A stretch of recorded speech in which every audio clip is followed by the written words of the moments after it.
กราบสบายดีทุกคนเนาะมื้อนี้บาตีมาหยามกับคือเก่าเนาะมื้อนี้เนาะสายเดียวคือเก่าเนาะ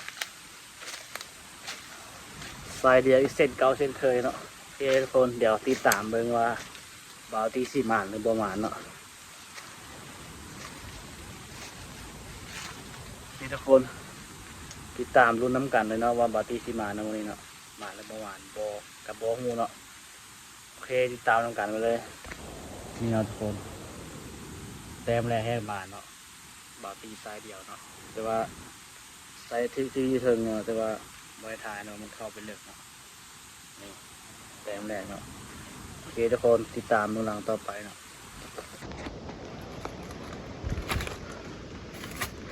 เรียบร้อยทุกคน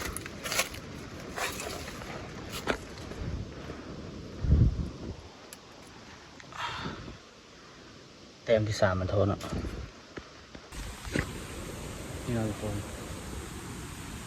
แต้มที่3มาแล้วทุกคนเนาะ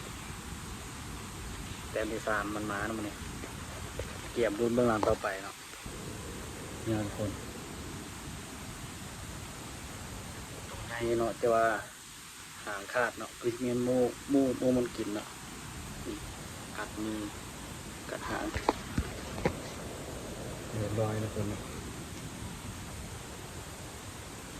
แต้มที่5เนาะตัวน้อยเนาะโอเคได้ตามลำต่อไปเนาะนี่เนาะแต้มที่6เนาะแต้มที่6ได้หนูน้อยเนาะจะบอกที่ลืมกดท้ายเนาะถึงทีเนาะถึง2หลังติดเลยเนาะแต้มที่6แล้วทุกคน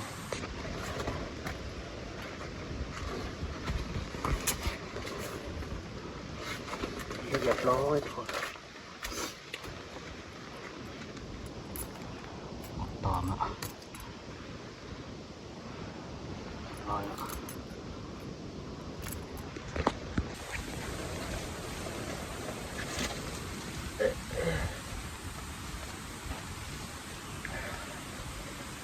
เรียบร้อยทุกคนแต้มที่6ที่7นี่แหละน่าจะที่7นี่แหละตัวใหญ่อยู่เรียบร้อย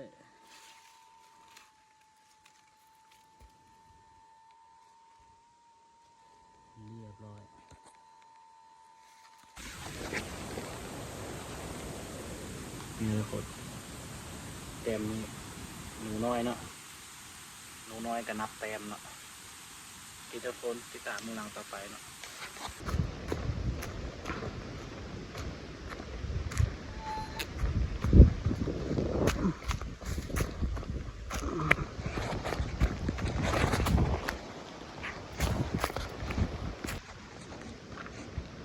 นี่เนาะทุกคนบาตีใส่ยุแจเนาะอีมุมนี้เนาะบาตีใส่ไป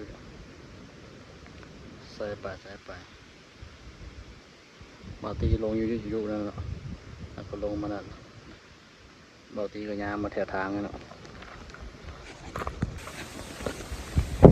นี่นะคนส้มนาวบาตีเก็บได้อยู่ป่าคนเนาะตอนนี้กำลังกลับเนาะ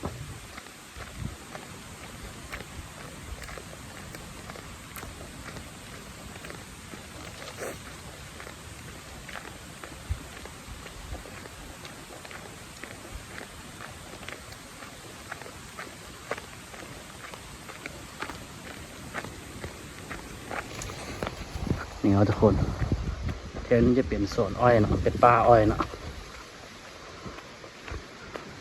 ป่าอ้อยของสาวบ้าน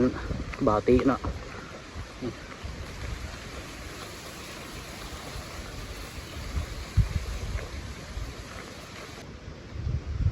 นี่นะทุกคนบ่าวติได้อยู่10 แต้มเนาะ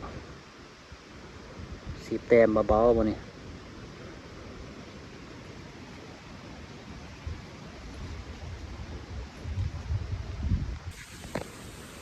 โอเคทุกคนคลิปนี้ก็จบเพียงเท่านี้เนาะฝากกดไลค์กดแชร์เด้อทุกคนเนาะเดี๋ยวติดตามคลิปต่อไปเนาะเมื่อนี้ก็ถือว่าหมาเนี่ยเราได้10 ตัวเนาะ10 แต้มเนาะหนูไหวนี่เป็นหนูไหวเนาะมึงเนาะโอเคทุกคนเดี๋ยวติดตามคลิปต่อไปเนาะบ๊ายบายบอกพี่ขอกลับบ้านก่อนเด้อ